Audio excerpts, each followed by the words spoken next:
There's a memory in my head, it's somewhere buried in a mess.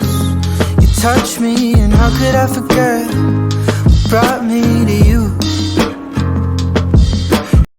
Hi everybody, welcome to my channel. My name is Stephanie Foqueo.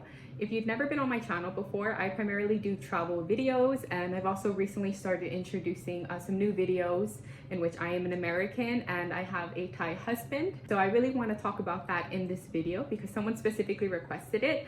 But I also am making this Q&A video in order for you guys to get to know me more, because I feel like I just keep throwing out travel videos and cool sceneries, but nobody really gets to know who I am as a person. And I think my videos would be more enjoyable if you know a little bit more about me and my story. And the second reason why I wanted to make this video, number one reason actually, is because this nice person commented this on my video. I translated it and they said, welcome to the Thai family.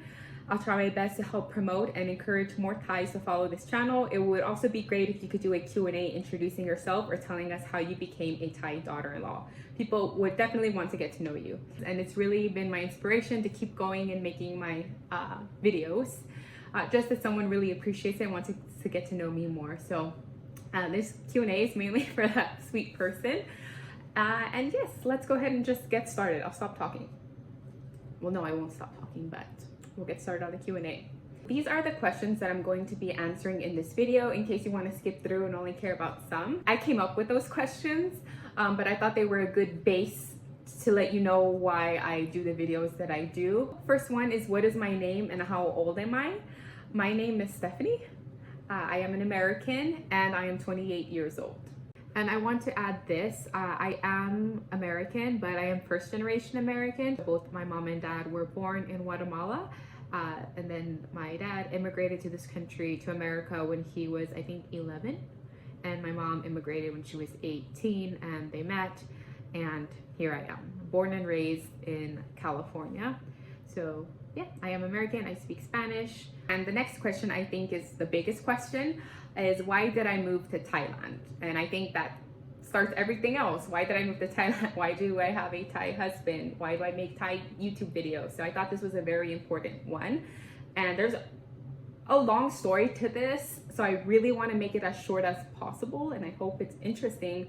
But my initial plan in life after I graduated from university was not to move to Thailand. It was sort of like a pivot move where one plan didn't work out, and then I decided to go to Thailand. So it all starts in high school because I have always genuinely wanted to be a high school teacher. I was debating the subjects English, history, or French to teach. Surprisingly and ironically, English was the first one out. So I was between history and French. And I really loved those subjects in school. And in my last year of high school, I even had an offer from both my French and history teacher to be their teacher's assistant. And I ended up choosing French just because I loved the idea of like cultural exchange and speaking about those types of topics and just being around that more. So I was a teacher's assistant in high school, and then I graduated high school and I decided to be a French major. So after high school, I completed my studies, my bachelor's degree, in 4 years. The first two I did at a community college, and then I transferred and finished my studies at a 4-year university. But in total, it was 4 years. My community college did not offer any French classes, so I was forced to just take a lot of general classes, general credentials. I took education classes, of course. And then when I transferred to my 4-year university, that's when I was able to study French again. Not having a French class in my first 2 years of college set me back a lot. I was not building or progressing on my French skills. As a matter of fact, I think that I got worse. I was out of it for 2 years. And then when I went to my university, I had actual like French citizens as my professors, as my lecturers. And I came to the huge realization that I'm not to the level that I should be as a third year in school. If that's going to be my major and then I want to teach it one day, like I'm not even close to fluent. So that was very disappointing. And my French professor did tell me, like, if you really want to know French, you need to go study abroad. So then I started thinking about studying abroad. But I didn't have the money to study abroad, and studying abroad would have been an extra like 20 to 30,000 in student loans. And so I was very conflicted on what to do, because I also knew that after I graduated those 4 years that I would need to do a 5th year to get my master's in teaching credential for California. So that 5th year would be another $15,000 to $20,000. If I wanted to study abroad, let's say that's $20,000, and if I wanted to get my teaching credential and master's to teach in California, that's another $20,000. Together, that's $40,000 in student loan debt. So I was very overwhelmed with my decision, and at the same time, I didn't feel like French was for me anymore. I felt so disconnected to it, and it was like, it makes me so emotional because it was almost like a gut feeling. Oh, I won't get emotional. I'm fine. It was almost like such a gut feeling that this wasn't for me. So then I took French out. I said, no, I'm not going to study abroad. Something is telling me that I shouldn't do this, so I won't. So then I went back to like English or history as my major. And again, I took out English because I thought that history would be more influential to teach high school students, because of course there's just so many lessons to learn about history. Like one of my professors said, he made a joke that he didn't call history, he called history human story, like human stories. So I thought that would be more influential as a career in teaching high school. So that was my new major, and I decided that I am gonna finish in those 2 years. I'm gonna do my plan. I'm not going to study abroad. And then that's when my sister told me about teaching English abroad, because she did it for completely different reasons. But she definitely planted that seed in me. And my sister taught in Thailand before I did, when I was still in university, like my 3rd and my 4th year. I even visited her in Thailand. Because she lived in Thailand, she got me into like Thai dramas and K-dramas and Muay Thai. She just got me into all of that. And it was something completely new to me, because I was only interested in like Latin culture or like California street culture, because you know that's where you're from and that's what you're exposed to. My sister changed the trajectory of my life, so I knew that I wanted to teach abroad. Once I graduated from university, like I never had the money to travel, and I can get paid to travel, right? So that sounds perfect, and I do want to teach. So then I decided I was going to teach abroad, and then later come back and teach in California. Yeah, but I didn't know that Thailand was the country that I was going to teach abroad in first. Even if I started getting really interested in the culture, I think my sister was also planting seeds, and that she thinks that if I give Thailand a chance, it would be really good for my mind and soul, like so many people say. So I said, okay, I'm going to go to Thailand. Like I pivoted my long-term plan and suddenly changed it to Thailand, which was like the best decision of my life.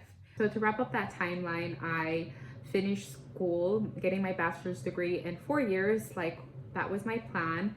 And then I went to Thailand and did a program to get my TESOL certification, which is teaching English to speakers of other languages, which then allows me to teach anywhere in the world. I taught in Phetchabun City, and then I taught in Chonburi City for most of my time. And Chonburi City is where I met my husband. So the next question is, how did I become a wife to a Thai husband? And I met my husband in February 2022, February 6, 2022. I went to work out on February 6th at my husband's gym that he worked at. And I thought that he didn't like me initially because he was just so serious, and I was late to his class because that gym, that gym was so hard to get to on Google Maps. Google Maps is so complicated. But I met my husband there. We started off as just like, obviously Muay Thai teacher, Muay Thai trainer and student, to friends, to English tutor, and me, the English tutor, and then my husband, a student, because he asked me to help him with his English, and then crushes, and then boyfriend and girlfriend, and later fiance and husband and wife. in August of 2024. So last year. Oh my gosh, I'm not wearing my ring for my video. Oh, that sucks. How am I talking about this topic and I'm not wearing a ring? Okay. I should go get my ring. I'm gonna go get my ring. Okay, I got my ring. I love my ring. Thank you to my husband. A lot was happening the year before I met my husband, and I wrote a letter describing the type of person that I wanted to find.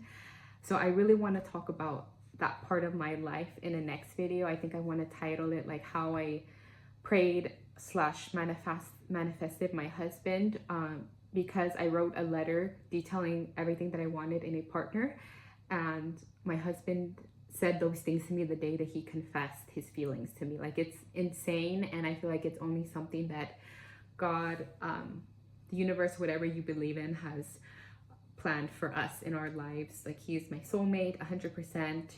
When I wrote that letter, I had it planned, and again, I can't plan anything in my life because the opposite happens, but I had it planned that I was going to meet that person in America. Like, I'm American, it only made sense. I was planning to go back home soon, so I thought that that person would be in America, and I never knew that it would be in Thailand. So stay tuned for that. So the next question is, where do I live right now, and where does my husband live? So I live in my home country in America, in my home state, California. I am not from Los Angeles, but if you need an idea, I am around that area. My husband, he lives in Australia. He has an amazing opportunity to work abroad there and make really like good money, especially in comparison to Thai baht.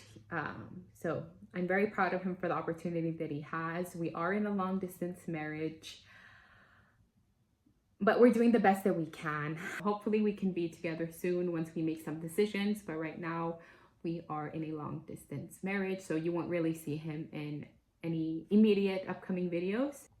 So will I have Thailand videos again? Yes, of course. I love filming my videos in Thailand. Those are my favorite videos to film. I don't think anything can compare to the sceneries, the beauty, the energy, the people. So of course I will have Thailand videos again, and I especially want to make it more wholesome, and I want to make it more wholesome by showing you my husband's place where he's from, my husband's culture. I would love to do like some videos like that, because I would always do like maybe more travel, places to see, cool things to do type of videos, but I want to tell more of my husband's story. So there would definitely be more Thailand videos again. And the next trip that me and my husband have planned to meet, again, because we're long distance, so we always have to space out some time to meet, and we are going to go to Thailand somewhat soon. Yes, there is going to be Thailand videos again. I want to film in Bangkok. I want to film in Chonburi City because I live there and I know the freaking hidden gems. I know the gems that everybody knows. I'm so excited to film in Chonburi City and show a place that I lived most of my time in Thailand. I want to show my husband's province, which I will let him tell later. I want to show his village. I want to definitely film in Thailand. Yeah. So yes, the videos, Thailand is always going to be in my life. My husband, that's his home country. We are always going to visit, and hopefully one day our dream is to live there. Okay, the next question is, what do I do for fun? I am a grandma. I like to stay home. I like to watch movies. I like to watch shows. I like to read. I love to go to coffee shops. I adore coffee shops. I like to watch YouTube videos. I like to watch travel videos. I like to travel. Yeah, I like to go out to eat with friends or go out for a drink with friends and just have deep discussions. Okay, so the next question is, what type of videos am I going to make? The videos that I am going to make, I think, are still going to be travel videos, even if I'm not abroad and traveling as much. I still want to show like my hometown. I want to show the cities around me here in California. Luckily, I do live in a cool and exciting place where there are cool activities to do. So I want to do that. I want to show different coffee shops here as well, kind of the videos that I've posted about Thailand and Australia, but making them California. I am a little scared, honestly, of bringing up those videos because I feel like I've gotten my subscribers, my viewers from my travel videos, mainly Thailand. So I'm scared about the shift that I'm going to make. But it's just where I am in life. So as for other videos and my other interests, I really want to make videos like of fashion. I'm not a fashionista, but I do think that what I wear is cute to me. And a lot of it is based on like capsule wardrobes for the season, minimalism, spending less, like not consuming a lot, but still making it worthwhile. So I really want to make videos on that because I love those, watching those types of videos from other people. I do think that they do give off a good message. What else? I say it on my thumbnail of my channel. So travel, yes. Lifestyle, yeah, maybe vlogs. Oh, I'm sorry, that's red. Lifestyle, so maybe vlogs of like my everyday life. Fashion, like I said. Love, yeah, I want to do videos about my love story, as I mentioned already. And also making this channel about my husband because I do think that he is such a beautiful soul, has a very inspiring story, and I think a lot of people would benefit from hearing about him. So definitely always want to make my videos also connected to my husband. And food, like I said, coffee shops, good places to try, and whatever else my heart desires, I guess. So yeah, those were the questions that I came up with based on the comment, but also based on what I think people would want to know in case they don't know me at all. If you can subscribe to this channel, that would be so great. And if you could give it a thumbs up, that would be even greater because that really helps get my video out there. And if you have any other questions, please ask them in the comments if you do, and I'll answer them. And yeah, thank you for watching. I will see you in the next video. I don't know what it is yet, but I'll see ya.